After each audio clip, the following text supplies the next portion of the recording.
હું ડૉક્ટર સુરેશ પટેલ, સરદાર hospital gynaecologist, છેલ્લા 30 વર્ષથી અમદાવાદમાં પ્રેક્ટિસ કરી રહ્યો છું. સૌપ્રથમ હું ભારત સરકાર, ગુજરાત સરકાર અને અમદાવાદ મ્યુનિસિપલ કોર્પોરેશનને ધન્યવાદ આપવા માગું છું.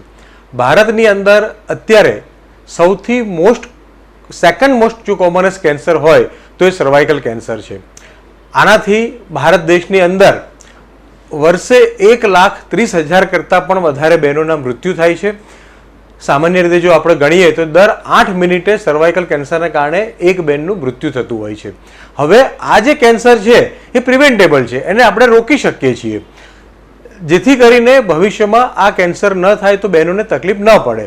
તો એના માટે શું કરવું, તો દીકરીઓની ઉંમર 14 વર્ષથી લઈને 15 વર્ષની વચ્ચે આ વેક્સિન લઈ શકાતી હોય છે. સરકાર દ્વારા ખૂબ જ સારી પહેલ કરવામાં આવી કે 14 થી 15 વર્ષની ઉંમરની વચ્ચે આપની નજીકના કોઈ પણ અર્બન હેલ્થ સેન્ટરમાં જઈ શકો છો અને ત્યાં આ વેક્સિન ફ્રી ઓફ ચાર્જ, સામાન્ય રીતે આ વેક્સિનની કિંમત ખૂબ વધારે હોય છે, પણ સરકાર દ્વારા આ રોગ અટકાવવા માટે આને ફ્રી ઓફ ચાર્જ મૂકવામાં આવી છે.